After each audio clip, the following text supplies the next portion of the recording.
नमस्कार, मैं हूं अमर फौजदार। स्वागत है आपका अमरनामा में। तो लीजिए सुनिए रविंद्रनाथ ठाकुर की एक लोकप्रिय कहानी, अंतिम प्यार। आर्ट स्कूल के प्रोफेसर मनमोहन बाबू घर पर बैठे मित्रों के साथ मनोरंजन कर रहे थे। ठीक उसी समय योगेश बाबू ने कमरे में प्रवेश किया। योगेश बाबू अच्छे चित्रकार थे। उन्होंने अभी थोड़े समय पूर्व ही स्कूल छोड़ा था। उन्हें देखकर एक व्यक्ति ने कहा, अरे योगेश बाबू, सुना नरेंद्र क्या कहता है? योगेश बाबू ने आराम कुर्सी पर बैठकर पहले तो एक लंबी सांस ली, उसके बाद बोले, क्या कहता है? अरे नरेंद्र कहता है पूरे बंगाल में उसकी कोटि का कोई भी चित्रकार इस समय नहीं है। ठीक है, अभी कल का छोकरा है ना, हम लोग तो जैसे आज तक घास छीलते रहे हैं। झुंझलाकर योगेश बाबू ने कहा। जो लड़का बातें कर रहा था उसने कहा, अरे केवल यही नहीं, नरेंद्र आपको भी सम्मान की दृष्टि से नहीं देखता। योगेश बाबू ने उपेक्षित भाव से कहा, क्यों, कोई अपराध? वह कहता है आप आदर्श का ध्यान रखकर चित्र नहीं बनाते। तो किस दृष्टिकोण से बनाता हूँ? दृष्टिकोण? रुपए के लिए। योगेश ने एक आंख बंद करके कहा, बेकार। फिर आवेश में कान के पास से अपने अस्त व्यस्त बालों को ठीक कर बहुत देर तक मौन बैठा रहा। चीन का जो सबसे बड़ा चित्रकार हुआ है उसके बाल भी बहुत बड़े थे। यही कारण था कि योगेश ने भी स्वभाव विरुद्ध सिर पर लंबे लंबे बाल रख लिए थे। ये बाल उसके चेहरे पर बिल्कुल भी अच्छे नहीं लगते थे, क्योंकि बचपन में एक बार चेचक के कारण उसके प्राण तो बच गए थे, लेकिन उसका चेहरा बहुत ही कुरूप हो गया था। एक तो सांवला रंग, दूसरे चेचक के दाग। चेहरा देखकर सहसा यही जान पड़ता था मानो किसी ने बंदूक में छर्रे भरकर लिबलिबी दाब दी हो। कमरे में जो लड़के बैठे थे वे योगेश बाबू को गुस्से में देखकर उसके सामने ही मुंह बंद करके हंस रहे थे। सहसा वह हंसी योगेश बाबू ने भी देख ली। क्रोधित स्वर में बोले, तुम लोग हंस रहे हो क्यों? एक लड़के ने चालाकी से जल्दी जल्दी कहा, नहीं महाशय, आपको क्रोध आए और हम लोग हंसे, यह भला कभी संभव हो सकता है? मैं समझ गया। अब अधिक चतुराई की आवश्यकता नहीं है। क्या तुम लोग यह कहना चाहते हो कि अब तक तुम सब दांत निकाल कर रो रहे थे? मैं ऐसा मूर्ख नहीं हूं। यह कहकर उन्होंने आंखें बंद कर ली। लड़कों ने किसी प्रकार हंसी रोक कर कहा, चलिए यूं ही सही, हम हंसते ही थे और रोते भी क्यों? पर हम नरेंद्र के पागलपन को सोचकर हंसते थे। वो देखो मास्टर साहब के साथ नरेंद्र भी आ रहा है। मास्टर साहब के साथ साथ नरेंद्र भी कमरे में आ गया। योगेश ने एक बार नरेंद्र की ओर टेढ़ी नज़र से देखकर मनमोहन बाबू से कहा, महाशय, नरेंद्र मेरे विषय में क्या कहता है? मनमोहन बाबू जानते थे कि उन दोनों की थोड़ी कांटे की है। दो पत्थर जब आपस में टकराएंगे तो आग तो पैदा होगी ही। इसलिए वो बात को संभालते हुए मुस्कुराते से बोले, क्या योगेश बाबू, बताइए नरेंद्र क्या कहता है, आप ही बताइए। नरेंद्र कहता है कि मैं रुपए के दृष्टिकोण से चित्र बनाता हूँ, मेरा कोई आदर्श नहीं। मनमोहन बाबू ने पूछा, क्यों नरेंद्र? नरेंद्र अब तक मौन खड़ा था, अब किसी प्रकार आगे आकर बोला, हाँ कहता हूँ, मेरी तो यही राय है। योगेश बाबू ने मुंह बनाकर कहा, बड़ी राय देने वाले आए, छोटा मुंह बड़ी बात, अभी कल का छोकरा और इतनी बड़ी बड़ी बातें। मनमोहन बाबू ने कहा, योगेश बाबू जाने दीजिए, नरेंद्र अभी बच्चा है और बात भी साधारण है, इस पर वाद विवाद की क्या आवश्यकता है? योगेश बाबू उसी तरह आवेश में बोले, बच्चा है, नरेंद्र बच्चा है, जिसके मुंह पर इतनी बड़ी बड़ी मूछें हों, वह यदि बच्चा है तो बूढ़ा क्या होगा? मनमोहन बाबू आप क्या कहते हैं? एक विद्यार्थी ने कहा, महाशय, अभी जरा देर पहले तो आपने उसे कल का छोकरा बताया था। योगेश बाबू का मुंह क्रोध से लाल हो गया। बोले, कब कहा था? अभी, इससे ज़रा देर पहले? झूठ, बिल्कुल झूठ। जिसकी इतनी बड़ी बड़ी मूछें हैं उसे छोकरा कहूँ? असंभव है। क्या तुम लोग यह कहना चाहते हो कि मैं बिल्कुल मूर्ख हूँ? सब लड़के एक स्वर से बोले, नहीं महाशय, ऐसी बात हम भूल कर भी अपनी जबान पर नहीं ला सकते। मनमोहन बाबू किसी प्रकार हंसी को रोककर बोले, चुप चुप, गोलमाल न करो। योगेश बाबू ने कहा, हाँ नरेंद्र, तुम यह कहते हो कि पूरे बंगाल में तुम्हारी टक्कर का कोई चित्रकार नहीं है? नरेंद्र ने कहा, आपने कैसे जाना? तुम्हारे मित्रों ने कहा। मैं यह नहीं कहता, तब भी इतना अवश्य कहूँगा कि मेरी तरह हृदय रक्त पीकर बंगाल में कोई चित्र नहीं बनाता। इसका प्रमाण? नरेंद्र ने आवेशमय स्वर में कहा, प्रमाण की क्या आवश्यकता है, मेरा अपना यही विचार है। तो तुम्हारा विचार असत्य है। नरेंद्र बहुत कम बोलने वाला व्यक्ति था, उसने कोई उत्तर नहीं दिया। मनमोहन बाबू ने इस अप्रिय वार्तालाप को बंद करने के लिए कहा, नरेंद्र, इस बार प्रदर्शनी के लिए तुम चित्र बनाओगे ना? नरेंद्र ने कहा, विचार तो है, देखूंगा तुम्हारा चित्र कैसा रहता है। नरेंद्र ने श्रद्धा भाव से उनके चरणों की धूल लेकर कहा, जिसके गुरु आप हैं उसे क्या चिंता, देखना सबसे अच्छा रहेगा। योगेश बाबू ने कहा, राम से पहले रामायण? अरे पहले चित्र बनाओ फिर कहना। नरेंद्र ने मुंह फेरकर योगेश बाबू की ओर देखा, कहा कुछ भी नहीं, किंतु मौन भाव और उपेक्षा ने बातों से कहीं अधिक योगेश के हृदय को ठेस पहुंचाई। मनमोहन बाबू ने कहा, योगेश बाबू, चाहे आप कुछ भी कहें, मगर नरेंद्र को अपनी आत्मिक शक्ति पर बहुत बड़ा विश्वास है। मैं दृढ़ निश्चय से कह सकता हूं कि यह भविष्य में एक बड़ा चित्रकार होगा। नरेंद्र धीरे धीरे कमरे से बाहर चला गया। एक विद्यार्थी ने कहा, प्रोफेसर साहब, नरेंद्र में किसी सीमा तक एक पागलपन की झलक दिखाई देती है। मनमोहन बाबू ने कहा, हाँ, मैं भी मानता हूँ। जो व्यक्ति अपने घाव अच्छी तरह प्रकट करने में सफल हो जाता है, उसे आम लोग किसी सीमा तक पागल ही समझते हैं। चित्र में एक विशेष प्रकार का आकर्षण तथा मोहकता पैदा करने की उसमें एक असाधारण योग्यता है। तुम्हें मालूम है नरेंद्र ने एक बार क्या किया था? मैंने देखा कि नरेंद्र के बाएं हाथ की उंगली से खून का फव्वारा छूट रहा है और वह बिना किसी कष्ट के बैठा चित्र बना रहा है। मैं तो देखकर चकित रह गया। मेरे मालूम करने पर उसने उत्तर दिया कि उंगली काटकर देख रहा था कि खून का वास्तविक रंग क्या है। अजीब व्यक्ति है। तुम लोग इसे पागलपन कह सकते हो, किंतु इसी पागलपन के ही कारण वह एक दिन अमर कलाकार कहलाएगा। योगेश बाबू आंख बंद करके सोचने लगे। जैसे गुरु वैसे चेले, दोनों के दोनों पागल हैं। नरेंद्र सोचते सोचते मकान की ओर चला। रास्ते में बहुत भीड़ भाड़ थी, कितनी ही गाड़ियां चली जा रही थीं, किंतु इन बातों की ओर उसका ध्यान नहीं था।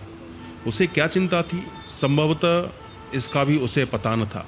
वह थोड़े समय के भीतर ही बहुत बड़ा चित्रकार हो गया। इस थोड़े से समय में वह इतना सुप्रसिद्ध और सर्वप्रिय हो गया था कि उसके ईर्ष्यालु मित्रों को अच्छा न लगा। इन्हीं ईर्ष्यालु मित्रों में योगेश बाबू भी थे। नरेंद्र में एक विशेष योग्यता और उसकी तुलिका में एक असाधारण शक्ति है। योगेश बाबू इसे दिल ही दिल में खूब समझते थे, परंतु ऊपर से उसे मानने के लिए तैयार न थे। इस थोड़े समय में ही उसका इतनी प्रसिद्धि प्राप्त करने का एक विशेष कारण भी था। वह यह कि नरेंद्र जिस चित्र को भी बनाता था, अपनी सारी योग्यता उसमें लगा देता था। उसकी दृष्टि केवल चित्र पर रहती थी। पैसे की ओर भूलकर भी उसका ध्यान नहीं जाता था। उसके हृदय की महत्वाकांक्षा थी कि चित्र बहुत ही सुंदर हो, उसमें अपने ढंग की विशेष विलक्षणता हो, मूल्य चाहे कम मिले या अधिक। वह अपने विचार और भावनाओं की मधुर रूपरेखाएं अपने चित्र में देखता था। जिस समय चित्र बनाने बैठता तो चारों ओर फैली हुई असीम प्रकृति और उसकी सारी रूपरेखाएं हृदय पट से गुम्फित कर देता। इतना ही नहीं, वह अपने अस्तित्व से भी विस्मृत हो जाता। वह उस समय पागलों की भांति दिखाई पड़ता और अपने प्राण तक न्यौछावर कर देने से भी उस समय संभवतः उसको संकोच न होता। यह दशा उस समय की एकाग्रता की होती। वास्तव में इसी कारण से उसे यह सम्मान प्राप्त हुआ। उसके स्वभाव में सादगी थी। वह जो बात सादगी से कहता, लोग उसे अभिमान और प्रदर्शनी से लदी हुई समझते। उसके सामने कोई कुछ न कहता, परंतु पीछे पीछे लोग उसकी बुराई करने से न चूकते। सबके सब नरेंद्र को संज्ञाहीन सा पाते। वह किसी बात को कान लगाकर न सुनता। कोई पूछता कुछ और वह उत्तर देता कुछ और ही। वह सर्वदा ऐसा प्रतीत होता जैसे अभी अभी स्वप्न देख रहा था और किसी ने सहसा उसे जगा दिया हो। उसने विवाह किया और उसके एक लड़का भी हुआ। पत्नी भी बहुत सुंदर थी, परंतु नरेंद्र को गृहस्थ जीवन में कोई आकर्षण न था। तब भी उसका हृदय प्रेम का अथाह सागर था। वह हर समय इसी धुन में रहता कि चित्रकला में प्रसिद्धि प्राप्त करे। यही कारण था कि लोग उसे पागल समझते थे। किसी हल्की वस्तु को यदि पानी में जबरदस्ती डुबो दो तो वह किसी प्रकार भी न डूबेगी, वरन ऊपर तैरती रहेगी। ठीक यही दशा उन लोगों की होती है जो अपनी धुन के पक्के होते हैं। वे सांसारिक दुख सुख में किसी प्रकार डूबना नहीं जानते। उनका हृदय हर समय कार्य की पूर्ति में लगा रहता है। नरेंद्र सोचते सोचते अपने मकान के सामने आ खड़ा हुआ। उसने देखा कि द्वार के नज़दीक उसका 4 साल का बच्चा मुंह में उंगली डाले किसी गहरी चिंता में खड़ा है। पिता को देखते ही बच्चा दौड़ता हुआ आया और दोनों हाथों से नरेंद्र को पकड़कर बोला, बाबूजी, बाबूजी। नरेंद्र ने कहा, क्यों बेटा? बच्चे ने पिता का हाथ पकड़ लिया और खींचते हुए बोला, बाबूजी देखो, हमने एक मेंढक मारा है जो लंगड़ा हो गया है। नरेंद्र ने बच्चे को गोद में उठाकर कहा, तो मैं क्या करूं? तू बड़ा पाजी है। बच्चे ने कहा, वह घर नहीं जा सकता, लंगड़ा हो गया है, कैसे जाएगा? चलो उसे गोद में उठाकर घर पहुंचा दो। नरेंद्र ने बच्चे को गोद में उठा लिया और हंसते हंसते घर में ले गया। एक दिन नरेंद्र को ध्यान आया कि इस बार की प्रदर्शनी में जैसे भी हो अपना एक चित्र भेजना चाहिए। कमरे की दीवार पर उसके हाथ के कितने ही चित्र लगे हुए थे। कहीं कोई प्राकृतिक दृश्य, कहीं मनुष्य के शरीर की रूपरेखा, कहीं सोने की भांति सरसों के खेत की हरियाली, जंगली मनमोहक दृश्यावली, और कहीं वे रास्ते जो छाया वाले वृक्षों के नीचे से टेढ़े तिरछे होकर नदी के पास जा मिलते थे। धुएं की भांति गगनचुंबी पहाड़ों की पंक्ति जो तेज धूप में स्वयं झुलसी जा रही थीं, और सैकड़ों पथिक धूप से व्याकुल होकर छायादार वृक्षों के समूह में शरणार्थी थे। ऐसे कितने ही दृश्य थे। दूसरी ओर अनेकों पक्षियों के चित्र थे। उन पर सबके मनोभाव उनके मुखों से प्रकट हो रहे थे। कोई गुस्से में भरा हुआ, कोई चिंता की अवस्था में, तो कोई प्रसन्न मुख। कमरे के उत्तरीय भाग में खिड़की के समीप एक अपूर्ण चित्र लगा हुआ था। उसमें ताड़ के वृक्षों के समूह के समीप सर्वदा मौन रहने वाली छाया के आश्रय में एक सुंदर नवयुवती नदी के नीलवर्ण जल में अचल बिजली सी मौन खड़ी थी। उसके होठों और मुख की रेखाओं में चित्रकार ने हृदय की पीड़ा अंकित की थी। ऐसा प्रतीत होता था मानो चित्र बोलना चाहता है, किंतु यौवन अभी उसके शरीर में पूरी तरह छाया हुआ नहीं था। इन सब चित्रों में चित्रकार के इतने दिनों की आशा और निराशा मिली हुई थी, परंतु आज उन चित्रों की रेखाओं और रंगों ने उसे अपनी ओर आकर्षित न किया। उसके हृदय में बार बार यही विचार आने लगे कि इतने दिनों उसने केवल बच्चों का खेल किया है, केवल कागज के टुकड़ों पर रंग पोता है। इतने दिनों से उसने जो कुछ रेखाएं कागज पर खींची थीं, वे सब उसके हृदय को अपनी ओर आकर्षित न कर सकीं, क्योंकि उसके विचार पहले की अपेक्षा बहुत ऊंचे थे। ऊंचे ही नहीं बल्कि बहुत उच्चतम होकर चील की भांति आकाश में मंडराना चाहते थे। यदि वर्षा ऋतु का सुहावना दिन हो तो क्या कोई शक्ति उसे रोक सकती थी? वह उस समय आवेश में आकर उड़ने की उत्सुकता में असीमित दिशाओं में उड़ जाता, एक बार फिरकर भी नहीं देखता। अपनी पहली अवस्था पर किसी प्रकार भी वह संतुष्ट नहीं था। नरेंद्र के हृदय में रह रहकर यही विचार आने लगा। भावना और लालसा की झड़ी सी लग गई। उसने निश्चय कर लिया कि इस बार ऐसा चित्र बनाएगा जिससे उसका नाम अमर हो जाए। वह इस वास्तविकता को सबके दिलों में बिठा देना चाहता था कि उसकी अनुभूति बचपन की अनुभूति नहीं है। मेज पर सिर रखकर नरेंद्र विचारों का ताना बाना बुनने लगा। वह क्या बनाएगा, किस विषय पर बनाएगा? हृदय पर आघात होने से साधारण प्रभाव पड़ता है। भावनाओं के कितने ही पूर्ण और अपूर्ण चित्र उसकी आंखों के सामने से सिनेमा चित्र की भांति चले गए, परंतु किसी ने भी दम भर के लिए उसके ध्यान को अपनी ओर आकर्षित न किया। सोचते सोचते शाम के अंधियारे में शंख की मधुर ध्वनि ने उसको मस्त कर देने वाला गाना सुनाया। इस स्वर लहरी से नरेंद्र चौंक कर उठ खड़ा हुआ। बाद में उसी अंधकार में वह चिंतन मुद्रा में कमरे के अंदर पागलों की भांति टहलने लगा। सब बेकार, सब व्यर्थ। महान प्रयत्न करने के पश्चात भी कोई विचार न सूझा। रात बहुत जा चुकी थी। अमावस्या की अंधेरी में आकाश परलोक की भांति धुंधला प्रतीत होता था। नरेंद्र कुछ खोया खोया सा पागलों की भांति उसी ओर ताकता रहा। बाहर से रसोइये ने द्वार खटखटाकर कहा, बाबूजी। चौंक कर नरेंद्र ने पूछा, कौन है? बाबूजी, भोजन तैयार है, चलिए। झुंझलाते हुए नरेंद्र ने कड़े स्वर में कहा, मुझे तंग न करो, जाओ, मैं इस समय ना खाऊंगा। कुछ थोड़ा सा। मैं कहता हूं बिल्कुल नहीं। और निराश मन रसोइया भारी कदमों से वापस लौट गया और नरेंद्र ने अपने को चिंतन सागर में डुबो दिया। दुनिया में जिसको ख्याति करने की लत लग गई हो, उसको चैन कहां। एक सप्ताह बीत गया। इस सप्ताह में नरेंद्र ने घर से बाहर कदम न निकाला। घर में बैठा सोचता रहा, किसी न किसी मंत्र से तो साधना की देवी अपनी कला दिखाएगी ही। इससे पहले किसी चित्र के लिए उसे विचार प्राप्ति में देर न लगती थी, परंतु इस बार किसी तरह भी उसे कोई बात न सूझी। ज्यों-ज्यों दिन व्यतीत होते जाते थे, वह निराश होता जाता था। केवल यही क्यों, कई बार तो उसने झुंझलाकर सिर के बाल नोच लिए। वह अपने आप को गालियां देता, पृथ्वी पर पेट के बल पड़कर बच्चों की तरह रोया भी, परंतु सब व्यर्थ।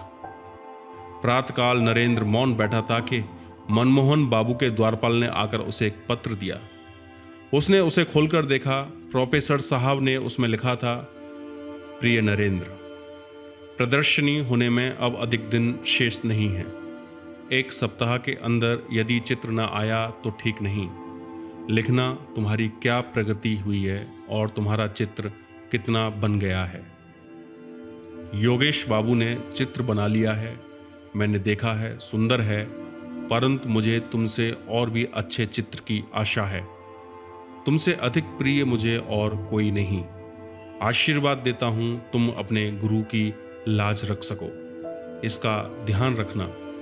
इस प्रदर्शनी में यदि तुम्हारा चित्र अच्छा रहा तो तुम्हारी ख्याति में कोई बाधा न रहेगी। तुम्हारा परिश्रम सफल हो, यही कामना है। मनमोहन। पत्र पढ़कर नरेंद्र और भी व्याकुल हुआ। केवल एक सप्ताह शेष है और अभी तक उसके मस्तिष्क में चित्र के विषय में कोई विचार ही नहीं आया। खेद है, अब वह क्या करेगा? उसे अपने आत्मबल पर बहुत विश्वास था, पर उस समय वह विश्वास भी जाता रहा। इसी तुच्छ शक्ति पर वह 10 व्यक्तियों में सिर उठाए फिरता रहा। उसने सोचा था अमर कलाकार बन जाऊंगा, परंतु वहां रे दुर्भाग्य, अपनी अयोग्यता पर नरेंद्र की आंखों में आंसू भर आए। रोगी की रात जैसे आंखों में निकल जाती है, उसकी वह रात वैसी ही समाप्त हुई। नरेंद्र को इसका तनिक भी पता न हुआ। उधर वह कई दिनों से चित्रशाला ही में सोया था। नरेंद्र के मुंह पर जागरण के चिन्ह थे। उसकी पत्नी दौड़ी दौड़ी आई और जल्दी से उसका हाथ पकड़कर बोली, अजी बच्चे को क्या हो गया है, आकर देखो तो। नरेंद्र ने पूछा, क्या हुआ? पत्नी लीला हाँफते हुए बोली, शायद हैजा। इस प्रकार खड़े न रहो, बच्चा बिल्कुल बेहोश पड़ा है। बहुत ही अनमने मन से नरेंद्र शयन कक्ष में प्रविष्ट हुआ। बच्चा बिस्तर से लगा पड़ा था। पलंग के चारों ओर उस भयानक रोग के चिन्ह दिखाई पड़ रहे थे। लाल रंग 2 घड़ी में ही पीला हो गया था। सहसा देखने से यही पता चलता था कि जैसे बच्चा जीवित नहीं है, केवल उसके छाती के समीप कोई वस्तु धक धक कर रही थी और इस क्रिया से ही जीवन के कुछ चिन्ह दिखाई देते थे। वह बच्चे के सिरहाने सिर झुकाकर खड़ा हो गया। लीला ने कहा, इस तरह खड़े न रहो, जाओ डॉक्टर को बुला लाओ। माँ की आवाज़ सुनकर बच्चे ने आंखें मली, भर्राई हुई आवाज़ में बोला, माँ, ओ माँ, मेरे लाल, मेरी पूंजी, क्या कह रहा है? कहते कहते लीला ने दोनों हाथों से बच्चे को अपनी गोद से चिपटा लिया। माँ की छाती पर सिर रखकर बच्चा फिर पड़ा रहा। नरेंद्र की आंखों में आंसू आ गए। वह बच्चे की ओर देखता रहा। लीला ने उपालंभमय स्वर में कहा, अभी तक डॉक्टर को बुलाने नहीं गए? नरेंद्र ने दबी आवाज में कहा, डॉक्टर? पति की आवाज का अस्वाभाविक स्वर सुनकर लीला ने चकित होते हुए कहा, क्या? कुछ नहीं, जाओ जाओ डॉक्टर को बुला लाओ। अभी जाता हूं। नरेंद्र घर से बाहर निकला। घर का द्वार बंद हुआ। लीला ने आश्चर्यचकित होकर सुना कि उसके पति ने बाहर से द्वार की जंजीर खींच ली और वह सोचती रही, यह क्या? नरेंद्र चित्रशाला में जाकर एक कुर्सी पर बैठ गया। दोनों हाथों से मुंह ढांपकर वह सोचने लगा। उसकी दशा देखकर ऐसा लगता था कि वह किसी तीव्र आत्मिक पीड़ा से पीड़ित है।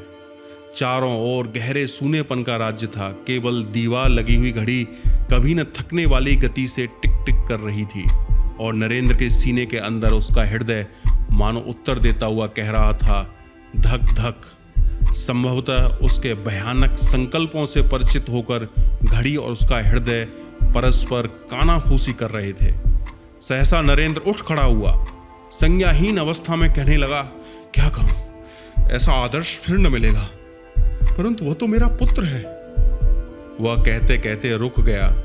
मौन होकर सोचने लगा। सहसा मकान के अंदर से सनसनाते हुए बाण की भांति हाय की दिल को चीर देने वाली आवाज उसके कानों में पहुंची, मेरा लाल, तू कहां गया? तू कहां गया? जिस प्रकार चिल्ला टूट जाने से कमान सीधी हो जाती है, चिंता और व्याकुलता से नरेंद्र ठीक उसी तरह सीधा खड़ा हो गया। उसके मुख पर लाली का चिन्ह तक न था। फिर कान लगाकर उसने आवाज सुनी। वह समझ गया कि बच्चा चल बसा।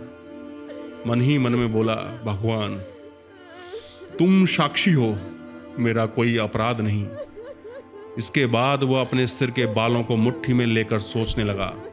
जैसे कुछ समय बाद ही इंसान नींद से चौंक उठता है और उसी प्रकार चौंक कर जल्दी जल्दी मेज पर से कागज, तुलिका और रंग आदि लेकर वह कमरे से बाहर निकल गया। शयन कक्ष के सामने एक खिड़की के समीप आकर वह अचकचा कर खड़ा हो गया। कुछ सुनाई देता है क्या? नहीं, सब खामोश है। उस खिड़की से कमरे का आंतरिक भाग दिखाई पड़ रहा था। झांक कर भय से थर-थर कांपते हुए उसने देखा तो उसके सारे शरीर में कांटे से चुभ गए। बिस्तर उलट-पुलट हो रहा था। पुत्र से रिक्त गोद किए माँ वहीं पड़ी तड़प रही थी और इसके अतिरिक्त माँ कमरे में जमीन पर लेटते हुए बच्चे की लाश को दोनों हाथों से अपनी छाती से चिपटाए, बाल बिखरे, नेत्र सूजे हुए बच्चे के निर्जीव होठों को बार बार चूम रही थी। नरेंद्र की दोनों आंखों में किसी ने 2 सलाखें चुबो दी हों। उसने होंठ चबाकर कठिनता से स्वयं को संभाला और इसके साथ ही कागज पर पहली रेखा खींची। उसके सामने कमरे के अंदर वही भयानक दृश्य उपस्थित था। संभवतः संसार के किसी अन्य चित्रकार ने ऐसा दृश्य सम्मुख रखकर तुलिका न उठाई होगी। देखने में नरेंद्र के शरीर में कोई गति न थी, परंतु उसके हृदय में कितनी वेदना थी उसे कौन समझ सकता है। वो तो पिता था। नरेंद्र जल्दी जल्दी चित्र बनाने लगा। जीवन भर चित्र बनाने में इतनी जल्दी उसने कभी न की। उसकी उंगलियां किसी अज्ञात शक्ति से अपूर्व शक्ति प्राप्त कर चुकी थीं। रूपरेखा बनाते हुए उसने सुना, बेटा, ओ बेटा, बातें करो, जरा एक बार तो तुम देख लो, एक बार देख लो तुम।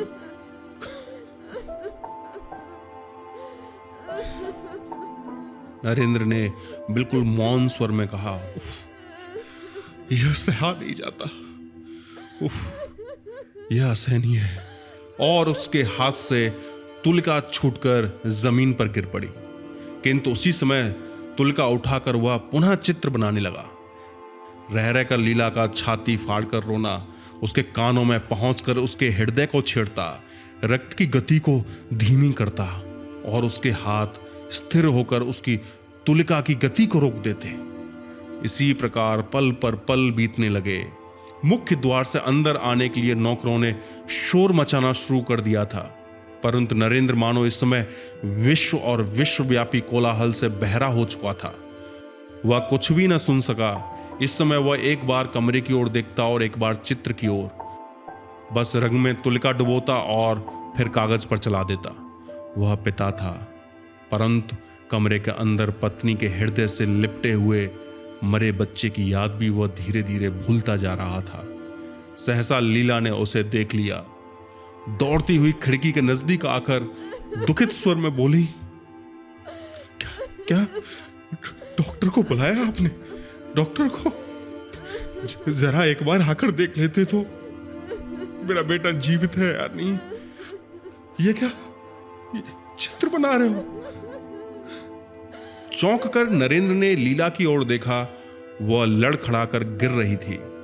बाहर से द्वार खटखटाने और बार बार चिल्लाने पर भी जब दरवाजा न खुले तो रसोइया और नौकर दोनों डर गए। वे अपना काम समाप्त करके रोज शाम को घर चले जाते थे और सुबह काम करने आ जाते थे।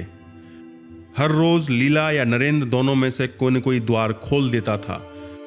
आज चिल्लाने और खटखटाने पर भी द्वार न खुला। इधर रह रहकर लीला की रोने की आवाजें कानों में पड़ रही थीं। उन लोगों ने मोहल्ले के कुछ व्यक्तियों को बुलाया।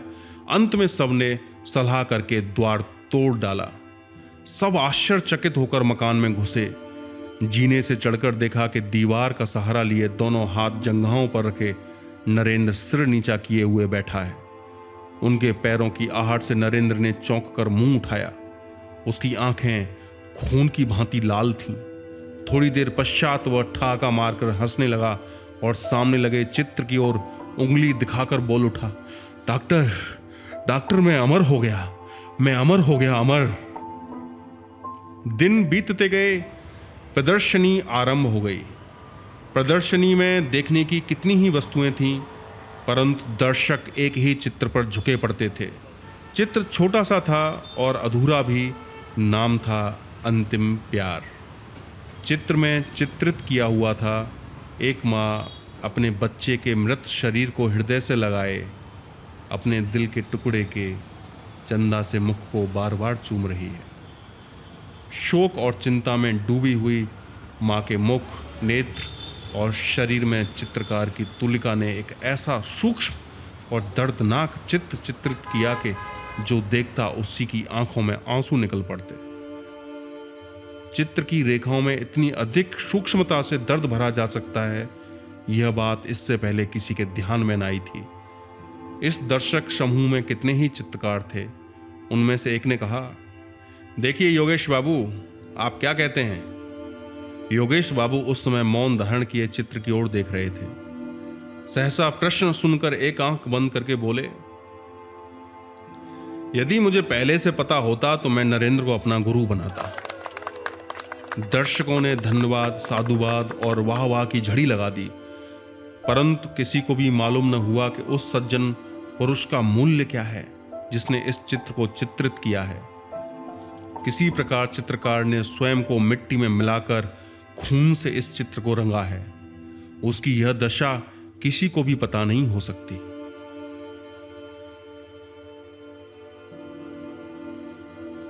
आपने इस कहानी को इतने प्यार से सुना, उसके लिए बहुत बहुत शुक्रिया।